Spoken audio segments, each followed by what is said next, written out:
Hi, everyone. This is Serena with Breaking Taboo, founder and director of a mental health nonprofit dedicated to mental health awareness and suicide prevention.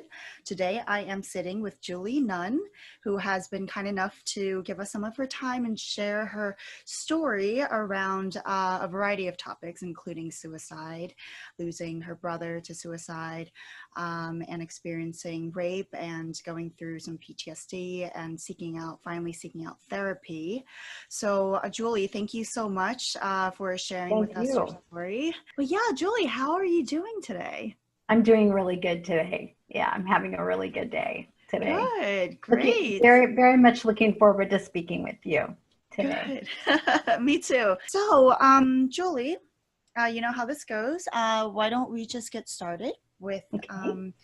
having you share a little bit of your story and starting from the very beginning, either with yourself or with your brother, wherever you want to start first, and when things first started to happen for you. Well, actually, my brother's suicide actually didn't come until 1980. The beginning of my journey started at age 14 when I became pregnant as a teenager. I had entered into a relationship with an older boy and became pregnant. And, was basically, I guess, the statistic, the teenage pregnancy statistic. And, but it was totally consensual.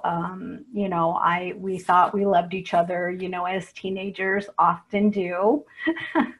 And it just resulted in the pregnancy. And, but obviously our parents, they molded over, so to speak, talked to each other and decided that in the end, abortion was the only, way to go. Mhm. So that's what happened. And I wasn't really for it or necessarily against it, but was never given a choice. And I think that kind of stayed with me throughout the whole process of it, was the fact that no one ever asked me, how I felt or what I felt. It was just, I sat there and I was told, this is what was going to happen. The adults basically took the Made the reins decision for and made the you. decision. Yeah. At the age of 14, obviously your parents are going to make decisions for you that you're unable or incapable of making at the age of 14.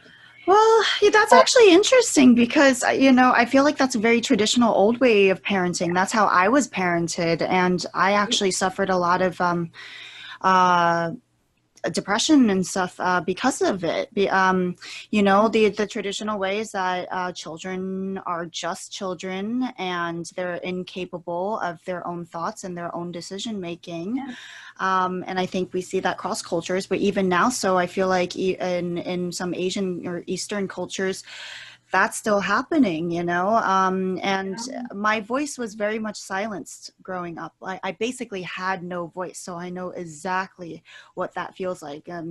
I can think of like nothing in my life really up until the age of 17 when I moved out and moved across the United States to California. Nothing was really my decision ever. So mm-hmm. yeah. Yeah.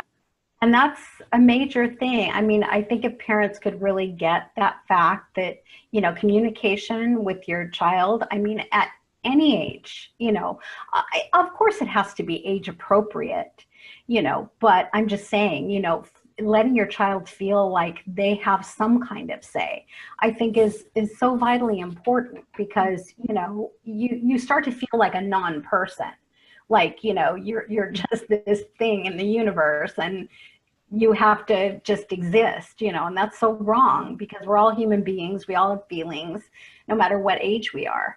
That's actually a So, great way of putting it. That is exactly how I felt, actually, yeah. growing up. And it's so hard. It's so hard because I think that I did deal with quite a bit of depression after that happened because of not being able to talk either before, or during the process of it, or even afterwards, because I was never given an opportunity for counseling or any kind of, talk therapy, anything, nothing. I And was just over and that was the end of it. And counseling didn't really exist for a lot of people around then. Can you say what decade was that when this Well, that was happened? in the 70s. That Okay, was in the so early 70s. how was abortion and mental That health was viewed? very new. Well, that was very new. The abortion laws were very new on the books. In fact, Roe v. Wade did not pass until 1973. But there was the other laws on the books prior to Roe v. Wade that made it legal. Mm-hmm. So I got in like literally right under the wire with that. You know, I if see. it had happened before that time, I would have had a child. Oh, wow. Yeah. Wow, I would have interesting. given birth to a child, which, I mean, in hindsight, when I look back on that, I think, wow, the whole trajectory of my life would have changed Wow. dramatically from, what it was. And So, question for you, if you don't mind me asking, do you regret doing that? Or, I mean, you didn't have a choice, so they're really, we can't really get into regret or not, but had you had the choice, would you have made the same decision? that's a question I think I've been asking myself my whole life. You know, Mm. I go back and forth with it actually. I do, because I really do believe in women's right to choose. Mm-hmm. I believe that, I mean, these are just my beliefs. I fully support, legal abortion. Mm-hmm. I believe that every woman should have a right to say what's going to happen with her body. Mm-hmm. And this is extremely controversial. I know Yeah. it's a very personal, deeply personal subject with women and with men. I mean, men have a voice too in this. I mean, because they're a part of it. And I think that on the one hand, like I said, I go back and forth with it. There are times when I wish that I'd had that child. And then there are other times that I'm just so grateful I didn't, because I wouldn't have the life I have now. Even with Interesting. all that came after that, I Mm-hmm. still wouldn't have the life I have now, Mm-hmm. which Yeah. is really good, you know? So tell me So, about your life now. What does your life now look like? well, I mean, I've been married for 43 years and I have Congratulations. thank you. I have two grown children, a daughter and a son, and I have three wonderful grandchildren. Mm-hmm. So, I mean, they basically, are my whole world That's now. great. So, and you've been through a lot too, not just the Oh, God. abortion. Yeah. I mean, after the abortion, 2 years after that, because I was a freshman in high school when that Mhm. happened. And then I just basically, went on with my life after it was over. As I said before, with my parents, it was just over, it was done. And I had all this school in front of me I had to finish. So Mhm. I had to go back to school, and this happened in the summertime. So I had to go back to school, in the fall. And it was so hard but he was a senior, so he had graduated. So he wasn't coming back to the school. So I went back, and without him being there, which was actually a blessing, because going back, if he had been there, would have been way harder to do. Having to look at him and see him all the time, it would have been very hard. But I had to go back, and I had to just continue on, and it was hard. It was Mhm. really hard, you know. And I just hesitated, getting involved again in anything. Forget boys. I mean, I was just like not wanting to get involved in anything at all. And luckily, I made a few really close girlfriends, during that time frame. Mhm. So I had joined the drill team in my junior year, and I started to finally feel like I was coming out of that dark place, Mm. and into a Right. little bit of light. And when I started getting involved in things, I felt like I was becoming more of who I was before all of that had Mhm. happened to me. Mhm. So, and then at the end of that time, that's when I met my husband, who's my Right. husband now. And I met him at the end of my junior year, and it was the end of his senior year, and we got together. And he was very, loving, very patient, very understanding. And, I felt like it was only right that I told him about my experience, because we Mhm. were starting to feel like things were getting serious between us. Mhm. So I did, I shared it all with him. And I was really fearful when I shared it with him that, that he would just walk away because Why did you think he I would do I that? thought that he would, I don't know, I think somewhere in my head, at the time, at the age I was, I thought he would think less of me, or that So I did. was there a lot of guilt Yes. surrounding the fact Oh, that you did that? so much guilt. So much guilt and so much shame and so much, silence with Mm, regard to even talking about it. And the fact that I felt safe talking to him about it was kind of big for me, because up until that point, I hadn't felt safe in even telling this to my closest girlfriend. mhm. So I never brought it up until, Right, right. yeah. It is a very controversial topic, definitely. And that's and then shortly after that, you lost your brother, right, to suicide. Well, no, actually, I graduated in 1975, Uh-huh. and then my husband and I dated for a year Mm-hmm. after we both graduated, and because my parents did not want us to get married, they were vehemently opposed to it. Why? Because they felt I was too young, and Oh. I had an older sister who got married very young and was divorced after only 5 years and had a child. So they saw me going in that same direction, and Mm-hmm. they just didn't want it. Isn't it So, interesting how parents base their decisions for you based on one or two examples or oh horror boy, stories? is it.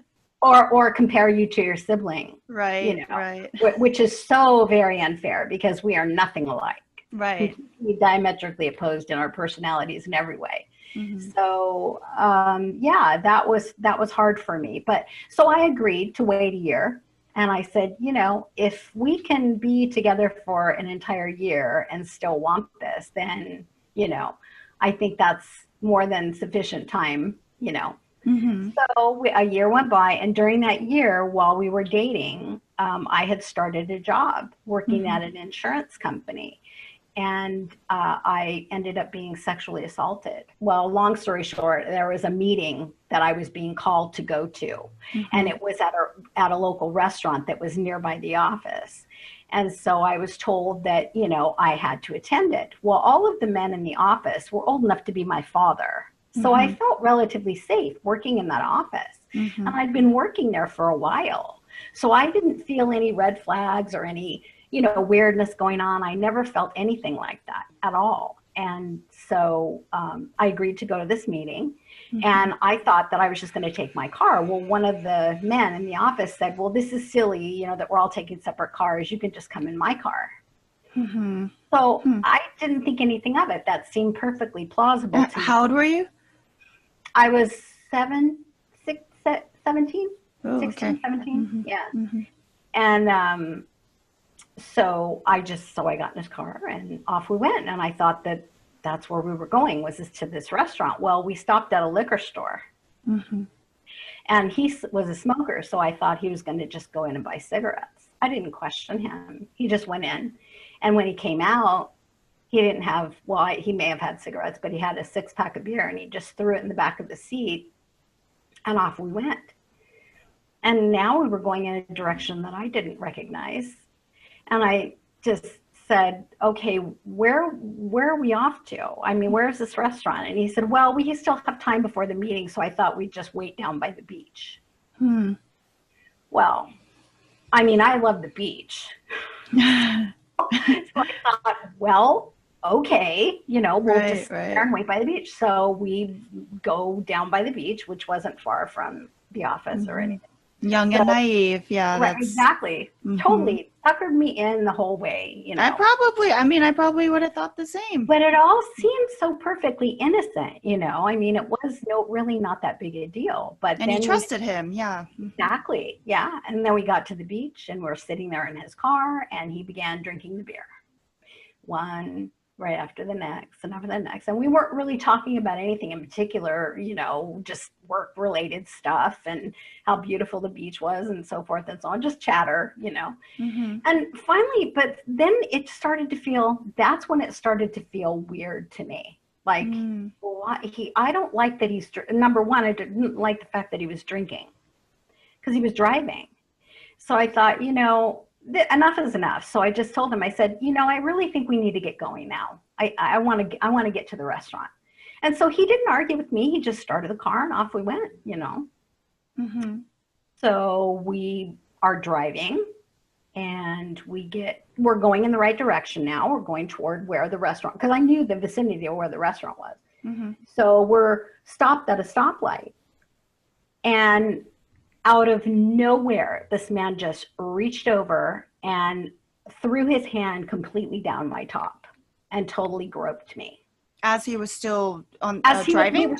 We were stopped at a light. Okay. At the time when he reached over and did this. So we were stopped. We weren't driving. Uh-huh. And so I just removed his hand and said, you know, we need to get to the restaurant now, you know, or no, I think I told him, take me back to the office now. I'm not going to this. I think I refused to go to the meeting. That's what happened. Right. And so he started, and I was trying to get to unlock the door, and I couldn't figure out. He had a weird car that I didn't understand, so I didn't understand how the locks worked. Because I thought, okay, at the next light, I'm going to just hop out and run, right? Well, I couldn't figure out the lock, so I just gave up, you know. And so he was driving back to where the office was, and so by the time we pulled into the driveway of where the office was, I had the lock figured out. And I leaped out of that car, and before it had even come to a full stop, and was running to my car. And you know how when you're fiddling for your keys at the bottom of your purse, and I wasn't looking back behind me. I was just determined I was going to get in my car and go, you know. So I found my keys, I got in the car, I locked the doors, I started the car, and I was just shaking. Like you know, and I was scared to death. He just scared the crap out of me. You know, because I didn't know what he was going to do. You know, next. I didn't know what was coming next. You know, I thought, well, I mean, he kidnapped you. It's a kidnap story. Exactly. So I get in my car and I started the engine and I went to back up, and as I looked in the rearview mirror, I saw him literally jump out of the way because I almost hit him. Backing up. Yeah, and I tore out of that parking lot and all the way home. And I mean, just sobbing and crying the whole way home. And I managed to get home, and my husband, well, my fiance at the time, he was waiting for me at my parents' house. And when I came in the door, they could see that I was visibly upset, you know, and the whole story just came pouring out of me. Well, the next day, my father went down there and I guess told him off. I don't know what was said because my father never told me. Again, this lack of communication, you know, it's like he wasn't talking to me about it. He's like, well, I'm going to take care of the situation. Right. He went the next day and took care of it.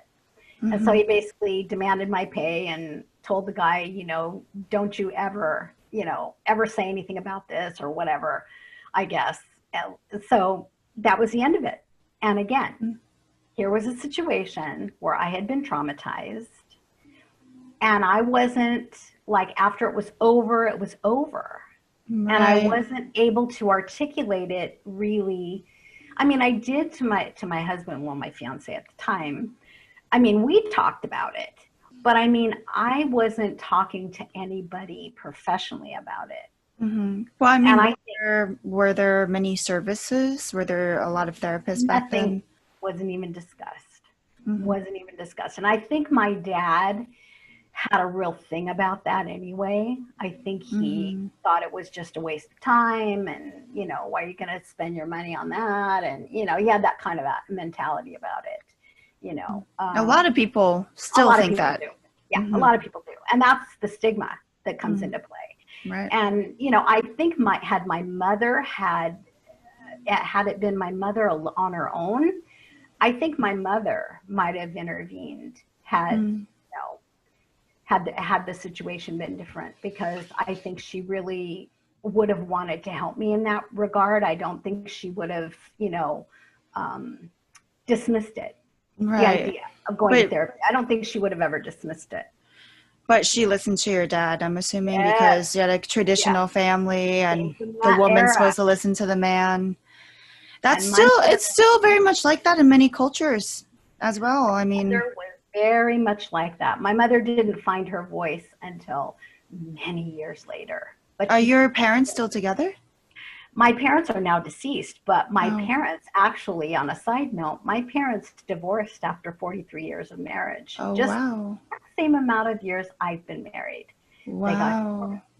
because Wow. my mother could no longer, deal with, she loved my father, but she could no longer deal with his moodiness. And, he had begun drinking more heavily toward the end of his life, and he suffered a massive heart attack. He had to go in and have valves replaced, and he had a quadruple bypass surgery because he was having heart problems. He didn't actually have a heart attack, but he had the symptoms of it, and he went in and they discovered his arteries were clogged, so he had to have bypass surgery. So Wow. he made it through the surgery, and it was quadruple bypass. So he was lucky he survived that. But he got put on a lot of medications. And I think the medications kind of had a detrimental effect, Interesting.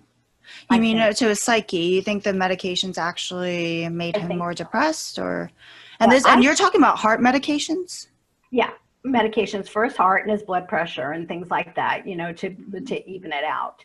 But on That's an interesting reflection, thing that's not discussed a lot. Is actually there's medication. mental side effects to physical medications, because people are always saying how mental medications, antidepressants can numb you out, and some people Sure. have a problem with that. But yeah, you're right. A good thought, and maybe I'll try to have this on a future podcast. But yeah, what about physical medications actually affecting a person's psyche? Oh, I think you're right, and I think that's super important to bring that up because I think physical medications definitely can have a detrimental effect on your mental health. I believe it. I think I've seen it in people that Mm-hmm. I've known because they seem to have changed in their personality, once they got on certain medications.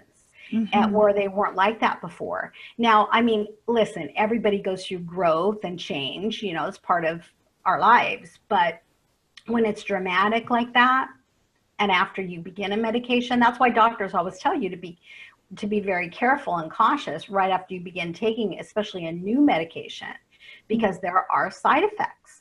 And some of those side effects can be things like depression and Yep. anxiety and things like that.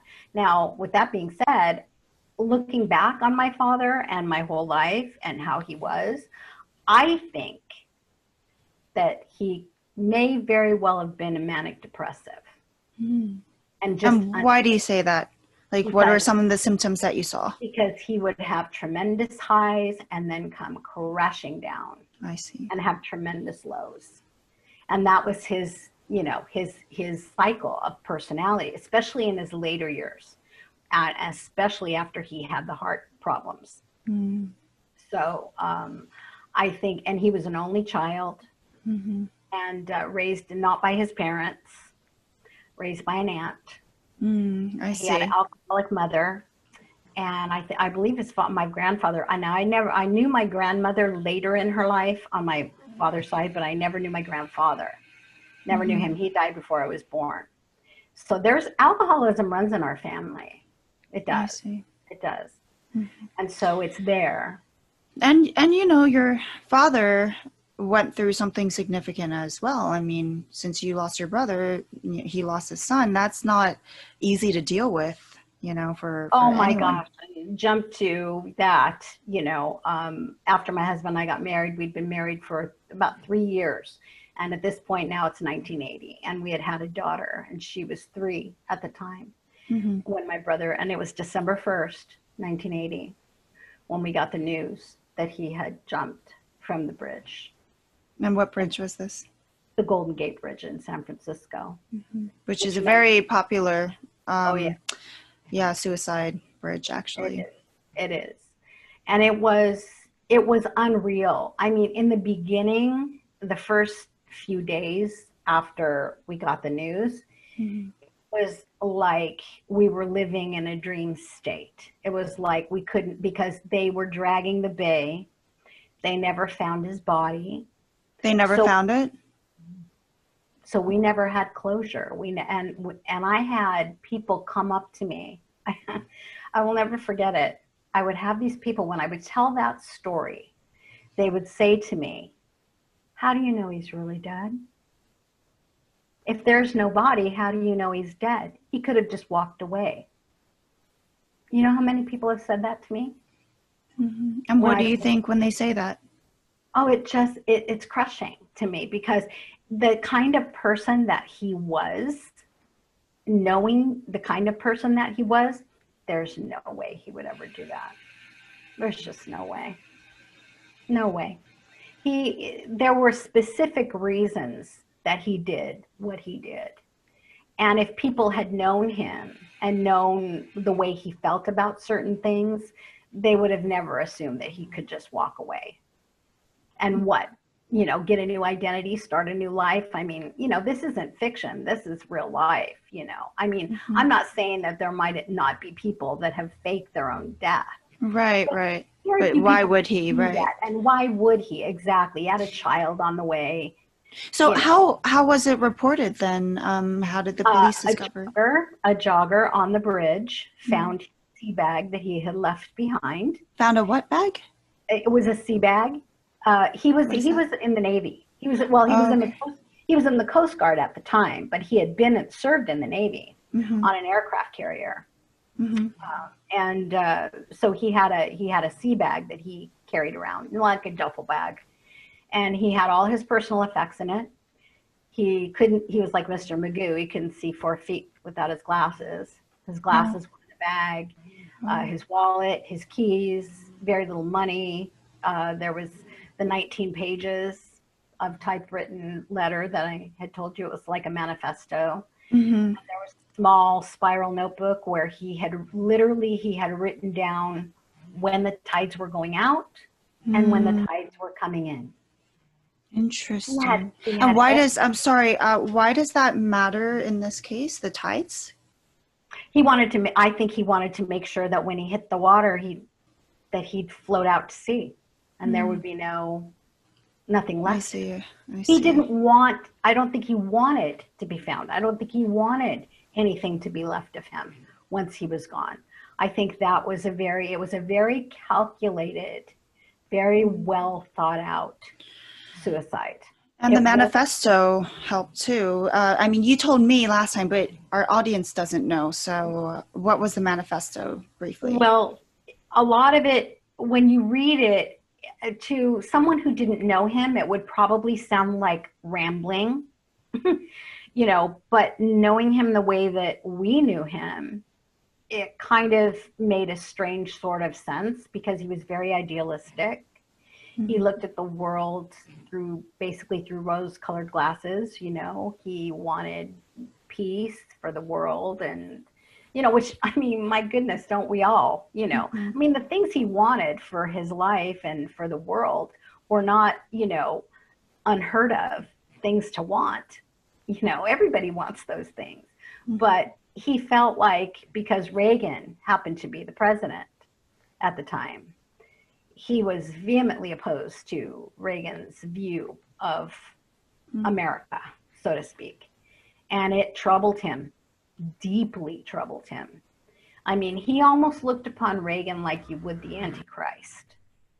I see. Interesting how some people can get so affected by politics. Yeah. Yes. So I mean, he basically gave his life for politics, yes. Or lost his life to politics, one way or the other. He deemed it a protest. He was protesting. And giving his life it was sort of like, how kamikaze pilots fly into the buildings on purpose, or suicide bombers or something. Yeah, suicide bomber. It's for the greater good, Mm-hmm. And this is the way he felt, which, I mean, it's... And he wrote this specifically? I mean, you're not... Oh, yeah. Okay. Oh, yeah. Mm-hmm. Mm-hmm. Yeah. He wrote this in his manifesto. It was all in there. Okay. His reasonings behind, the reason for it, and all of what was happening in the world at the time, and the way things we were headed. And, he just couldn't see himself in that experience. Mm-hmm. He could not visualize himself living in that kind of experience, that kind of world that he foresaw was coming. I think. Do you think he had any undiagnosed conditions? Oh, it is very possible. What do you think he might have I think had? he could have been very depressed. Hmm. He was a loner. He had always been a loner ever since he was a little boy. You know, he wasn't the type, he wasn't a social kind of guy when he got older. Even when he got older and he got to be in his early teen years, he just wasn't a social person. Hmm. He was also a member of Mensa. So he had an Hmm. extremely off the charts high IQ. Right, right. So People for that those of you who don't know Mensa, you have to get tested to get into Mensa. I am 3 points below an IQ test, the apparently being able to get into Mensa. But Mensa is, yeah, you have to have an extremely high IQ to get into it. And there's something that Julie and I were talking about last time too, which is, you know, there are some people who think that people who experience depression or mental health disorders or anything like that, or kill themselves from suicide. There are people who think that it means that their mind is weaker, or that they have a lower IQ, or that they're oh, not as intelligent. And in fact, the opposite is often true. In fact, a lot very of the true. times these people are extremely, extremely intelligent, above higher intelligence than the average person. And Julie and I have the same theory on this. Julie, do you remember what you said? I think that it's because people that have extremely high IQs, they never shut off. Yes. Their brain is always working, working, working, working. Now everybody's thinking. I mean, every person on the planet has thoughts, and we are all thinking about something, you know, Mm-hmm. Mm-hmm. but not to that kind of degree. You know, Yeah. we're talking about a level of degree here where it's off the charts. It's Yeah, we have a like very hard getting, time, yeah, shutting off our thoughts yeah, for sure. And that's what leads to often substance abuse, trying to sure. self-medicate to numb out the mind. I've even asked my therapist before, like, I've even brought it up before, like, oh, sometimes like it's hard for me to shut down my thoughts, even with all my meditation training and everything, it's something I have to Yeah. be very conscious of. And sometimes I find myself having to, I don't want to say dumb myself down, but sometimes that's just what it feels like to relate to certain people that I'm talking to. So, Oh, yeah. I've kind of had that same experience on occasion, which, I'm sure we all have. Yeah. oh my God, it's like, what are you? And then I asked myself later on after I've done that, what were you doing? I mean, it was almost like being someone who wasn't me. I Right. turned into Yeah. somebody. I went through a phase. Yeah. I remember back when I was younger, I think in my early 20s, not teen years, don't quite remember, but I remember distinctly playing an airhead card because that's what was taught to me, was like cutes, or cute for a female, right? And it was easier to get along with Right. people, like when you seem like you don't really know what's going on, type thing. And yeah, Or it's so people interesting. pleasing. Or people are doing the people pleasing routine, you know, which I did for years. You know, I was a people pleaser because that's what you do, you know. Yeah. I mean, especially for women, you know, we tend to be people pleasers. Yeah, We that's want true. we want everyone to be happy and satisfied and content, and We're the you know, nurturers. Yeah. we don't want to see anyone unhappy, even Hmm. if it creates our own unhappiness. Yeah.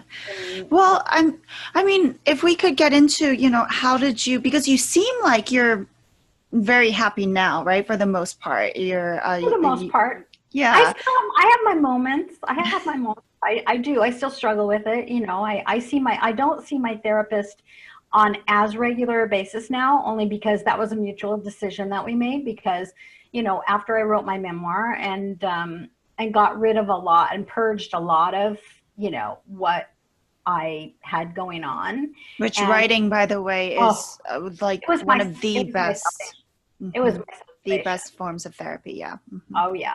Yeah. And I really encourage anyone out there who's struggling, write, because it can just be so cathartic. I mean, it's amazing. You know, even if you write it down and burn the paper, You don't have to share it, you Right. know. You don't have to, like, I wrote it all in a memoir form, and I actually published, well, it's not published, but I mean, I've given it over. I've shared it. No, that's good. And I never knew whether I would or not. You know, when I first finished it, I was very conflicted whether I was going to share that, because I mean, I it's struggle with that too. deeply personal. It's deeply Yep. and it's very Yep. raw. It's Yep. very raw. It's very honest. Mm-hmm. And it came from such a deeply personal place and within myself that I really struggled with whether or not I wanted anyone to read it. So what I did was I gave it to the closest people to me to read first. That's good. That's a good idea. Yeah. Because I felt like, and my therapist also agreed with that. She thought that might be the best way, you know, give it to the people that you feel the safest with first, and watch and see the reactions, you know, from them. And I think what it did for my kids especially was it gave them a much better view of who their mother really was, Right. instead of the mother that they perceived me to be. That's very interesting too, yeah, because speaking for the parents out there, I know that in the beginning we had said, you know, some of the things that they may not have done so well, but, you know, to empathize and sympathize with them, I feel like children often don't know their struggles, you know, everything they've been through, everything our parents have been through, and our grandparents. It's been so much. I mean, who are they really as a person without their mother or father hat, you know? They've been through a host of struggles themselves that, you know, may or may not have caused them to parent you Absolutely. in this way, because it's the only thing they knew how to do. A lot of it could be their own defense mechanisms, their own traumas, their own whatever, you know, that life has taught them. So, and they don't talk about it either, you know, we don't always ask either. So, Right. And yeah. that's so true, especially with, and this all made me look at my own parents very differently, because in looking back now, you know, after going through everything I have, you know, like my mother, for example, I mean, she lost, she had a miscarriage at 7 months. There were actually 5 of us, and one was lost to miscarriage. Then my older brother, you know, of course, committed suicide, but he was also a twin. And his twin died just shortly after it was born. He died in Oh, my father's, wow. he died in my Wow. father's arms. And I think that had a deep and lasting effect on my father. Oh, I'm sure. Wow. Wow. He had brain aneurysm. Oh my And gosh. nothing my father would have done in that moment would have saved him. It was like that. It was instantaneous. See, And then those are, some years later, they lose the other one to suicide. those are things that people have to go to therapy for, in my opinion. I mean, even Absolutely. like the first time, but you know, of course it's not your dad's fault, because therapy was not widely available at all whatsoever, and the taboo Right? was even, you know, 100 times stronger back Oh, then. yes, But yeah, definitely. those are all things like when we experience a loss, you know, that is a time for us to go to therapy, especially if it's the loss of our own son. So you know, so Julie, the point of my question with how you're doing now is, there's a lot of people out there who have experienced loss, who have experienced family members and close ones to them to suicide, who have gone through rape and sexual assault, things like that. And you have turned out, I think, like wonderfully, right? I mean, it seems like you're relatively satisfied with your life. You have a wonderful marriage, and you know, two children you're proud of. You were just telling me about your grandkids. You're in a good place right now. So, what can you tell other people who may be struggling? What can you share with them that has helped you get to this place today? Because there's some people who, unfortunately, just seem like they never come out of it. Well, I think what happens with some people is they get stuck. Mm-hmm. And I think I was stuck, you know, in a place where I felt like I couldn't go forward and I couldn't go back. I was just stuck. And it's like you get to this point where you feel like there has to be something I can do to to get out of this place I'm in. you know. And I was like trying to use other things, like, you know, like really reading a lot or watching programs regarding this or that, you know, suicide or whatever. Mm-hmm.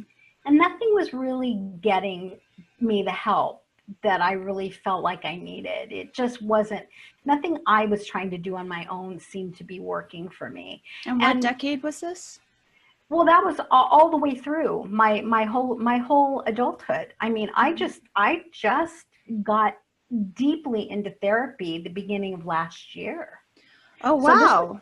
this is yeah. I mean, my therapy is new, is relatively new. Wow. Okay. Yeah, I yeah. would not have guessed that. Wow. I struggled for decades with what I was dealing with, decades, and I did it, a lot of it in silence. Mm-hmm. And that was a big part of my memoir, was the fact that, you know, living in silence, it slowly will ebb away at your soul. It will. It'll just keep chipping away and chipping away and chipping away until you are left just as a shell of a person, you know, and you almost forget who you were before the trauma. You can't, it's like you can't even remember. It's like trauma becomes who you are. Mm-hmm. And this was who I was, who I thought I was. But you're not. You're not your trauma. You really aren't. And that's what you have to figure out, how to step outside of that. Who am I outside of my trauma? Before any of this trauma, who was I? What were my beliefs? What were my core beliefs? What did I hold dear? What was important to me? What made me happy? What brought me joy? What were all of those things that I shoved away and decided to live in trauma? You know, That is just so interesting. Yeah, because for so many people, trauma defines their life. Trauma defines the rest of their life. Like right. one situation, one instance, it makes like just defines every decision that they make from there on out, and the way they view life and everything. And it's hard sometimes to see that it's all stemming from this one instance that was, you know, a moment in time. So and there's various personal development courses as well that really dive into this. I've done a lot of landmark courses. I'm not sure if you're familiar with that, but they really, like, they just right away off the bat dive into people's traumas. It's like, okay, this is your story, this is what you think They don't mess around. this happened. Yeah, they don't mess around. However, I will say that for any of you who are thinking of going, like, please do check their fine print, because some of these courses, they say specifically that if you are suicidally depressed or experiencing a mental health condition, you need to check with your therapist, and it may not be the best time for you to go. And I think there's a very good reason for that. You know, we do have to do our own self-healing. That's why I always say therapy is great. It's not the only way, but it's one of the most efficient add-ons to whatever else that you're doing in life. Well, and I think if I had to choose a word that would describe me through all of it before I got into therapy, was perseverance. I just kept persevering. I kept pushing forward. I kept moving forward. I kept thinking if I did that, that I would somehow be able to heal myself in some Did you way. know that you needed healing? I knew that, but I didn't fully know it. You know what I mean? You can know something, but not fully know it. I mean, all the way, you know. And it wasn't until I got into therapy that I realized that. I finally figured out that, you know, I mean, healing isn't linear. It's not, you know, I mean, it's not a straight line. It's like this, you know, you go up and down and up and down and up and down with it, you know. But I had made this discovery in therapy that was interesting. And I told this to my husband, and I think it hurt his feelings, but I said, you know, looking back, I probably should have never married you, because at the time I was broken. I was so broken as a person. But I looked at him as though he was the answer and he was going to save me. And he wasn't? And he didn't? In some ways, yes. but not in every way, Mm-hmm. you know. And then it was like, and then after we got married, I was sexually assaulted for a second time by a dentist that I had gone to work for. Mm-hmm. And and after that assault, I remember coming home that day, and my husband, he came home. Obviously, I called him and he came home.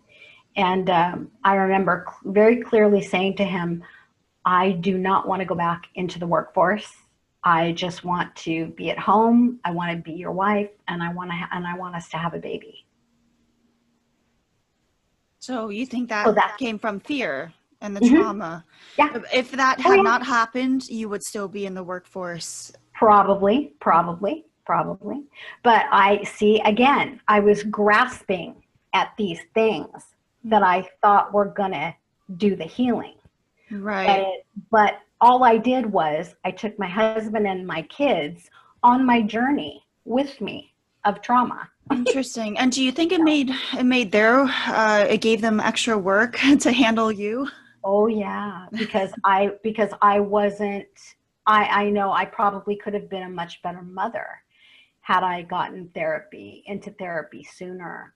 Mm-hmm. I think I made a lot of mistakes with my kids, and I've confessed that. I mean, we've had a lot of conversations about this. That's great. And That is so important. it really helped me to have those conversations with my kids. It helps the But kids too, oh, because absolutely. they need to hear it, or otherwise we're confused for the rest of our I know. lives, and there's I told no, both of them. I said, I'm yeah. so sorry. I think that I, like I said, I think I took my husband and my kids on this trauma journey that I've been Mhm. on, and it wasn't fair to them, you know. I That's mean, happened to me, but actually. they fulfilled things in my life. I mean, they fulfilled me in ways that are just immeasurable. You know, the Mhm. joy that I felt in having my children, raising my children, all of that's been there. It wasn't that that wasn't there. I Yeah. felt it, but I was also feeling all of that pain and shame and just disgust and, hating myself and, And self. it was like they were your escape, right? Or they were Yes, your life exactly. raft. Yes, Yeah. yes, yes. And that's so selfish to do that to Well, another. I mean, it's not selfish. That's just what humans do. We look for any way to save. Some people, it's either that, or some people do it through drugs. Some And see, people and do that's it the through, thing. yeah. That's the thing that I find so fascinating here is that I never once ever considered turning to drugs or alcohol. Mm-hmm. Never. It occurred to me. Just never Mm-hmm. occurred to me. Yeah. Well, I Never even mean, entered my you're head. lucky for that, I think, I you feel know.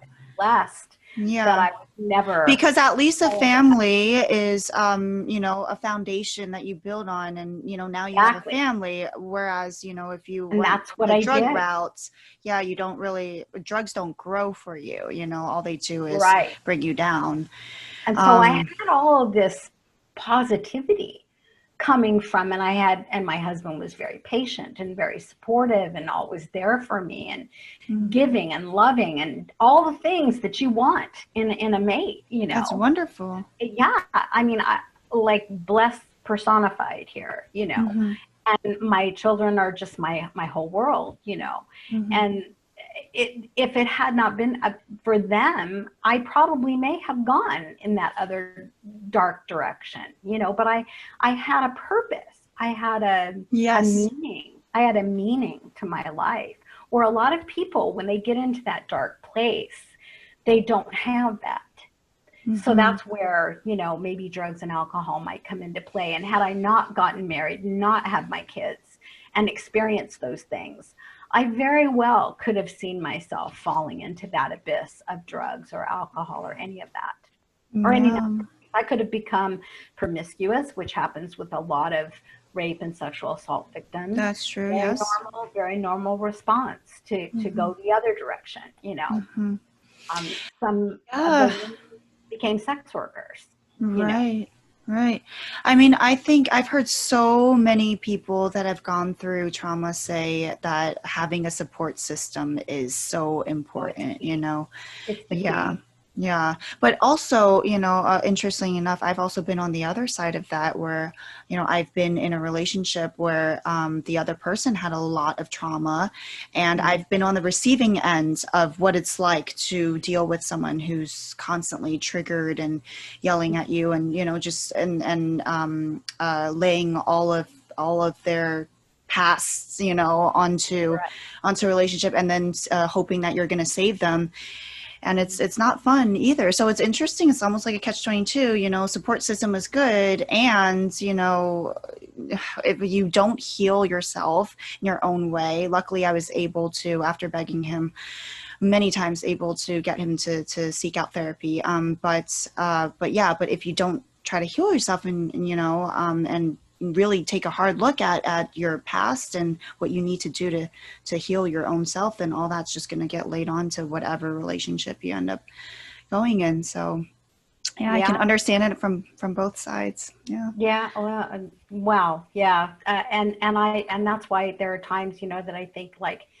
my husband, all the things that must have been difficult for him, and not understanding so many things that were triggering me and, Mm. setting me off. I was a door slammer back in the day. When I would get Oh. frustrated or angry or upset, I would just slam doors. And that was kind of my way of releasing all of that. And I also became extremely OCD with cleanliness. It Mm-hmm. was like I wanted to clean the entire world. Oh, I see. And when my children were little, I never let them get dirty, ever. Oh, I was compulsive with that. It was interesting. awful. It was awful. Hmm. And that was the other thing I had to kind of apologize to my kids for. And people, that knew me in my family on both sides, on my husband's side and my side, they would joke all the time about my fastidiousness of being clean and having to have things in order and clean and all the time. I mean, all the time. It could Yeah. never not be clean. And I Interesting. think that stemmed from, the sexual assaults and the rape. I Mm-hmm. had to, I couldn't be clean enough. I remember being in the shower and just scrubbing my body raw after the rape and thinking, there's nothing I'm going to do. It's like I wanted to just jump out of who I was, literally jump out of my body. I wanted Mm-hmm. to be out of my body. That's And very so interesting. Yeah. it Because kind of manifested. yeah. Yeah, I mean, we're actually, I was just talking to someone today about, she's an OCD therapist. So we are going to have an episode on OCD actually also in the near future. And that's one Um, of the things that happens in the aftermath of that. yeah. Very So, common. so it seems like you try to heal in your own ways, by latching onto your family and releasing your tension, slamming doors, which, by the way, I have to say, better to slam doors than slam people, right? Right, So, right, exactly. but um, so was it, I mean, I'm just curious because was there any point in all of this where you yourself, where you felt like you couldn't go on, or was this your way of kind of emotionally blocking that and forcing yourself to go on, and then somehow you actually did, in by forcing yourself, in by like, and I think a lot of it is hope, holding on to hope Oh, and absolutely. yeah, and just pushing yourself forward and just giving yourself that nudge. It almost sounds like being a little hard on yourself. Oh, Um, I was so hard on myself. Oh my God. But was that a good thing? Oh, Maybe. I think it did me a disservice being that hard Hmm. on myself. And I've kind of learned how to really scale that back through therapy, Hmm. and not just beat myself up over every little thing and every Oh little yeah. thing I say and every little thing I do. It's just like, come on. We all Right. make mistakes. We all mess up. We all do things, that we're not proud of doing or saying or whatever. I mean, because we're human, you know. Hmm. But Absolutely. when it becomes obsessive, where you're constantly just bashing yourself, that's so unhealthy. It's so unhealthy, and That's in parenting also. That's something that a lot of children, including myself, were instilled with parents. Some parents are very hard on their kids, especially in some cultures. And it becomes like a message that the kids tell themselves. So yeah, I myself, I had to go through self-compassion, mindfulness training and things like that, yeah. and just learn how to be more compassionate toward myself. But I think a lot of people go through that as Oh, well. Yeah. absolutely. Yeah. Yeah. It's part and parcel of the trauma, it's just part of it. It's part, I think everyone actually has that to a certain degree. I Mm-hmm. really do. I believe it. Because Mm-hmm. I've talked to a lot of other people that have gone through that similar Yeah. feeling. But on the other hand, though, I just have to say, I do commend you for continuing to move forward and, just pushing yourself and holding on to hope, because the other side of it is if you didn't do that, if that didn't happen, would you have ended up, severely depressed and unable to do anything and just, not cathartic, sorry, lethargic. But right, right. No, I know what you're saying. Yeah, exactly. What was the alternative? Yeah. If I didn't continue to have hope and continue to persevere and push through everything that I had, I really don't know where it would have ended up. Mm-hmm. And luckily, my kids and my husband were instrumental in encouraging me to seek Mm-hmm. out therapy and Oh, go that's great. to go. They were instrumental in really giving me that push I needed to That is really, really good that they're believers of therapy and they're supportive. That's so well, important. I think especially once they read the memoir, it really became very real for them Oh, I see. how deep it went I and see. how much I needed it. Mm-hmm. And they've been very supportive and very encouraging, but as I said before, a lot of people, they just don't have that support system, and it's so Mm-hmm. much more difficult when you don't. Mm-hmm. And the only thing I can say to those people is just, there are so many organizations such as yours. There's so many places to reach out. There's Mm-hmm. RAIN for, those who have been sexually assaulted. There's Mm-hmm. Mental Health America. There are just so many wonderful organizations, and they're a phone call away, Mm-hmm. one phone call away.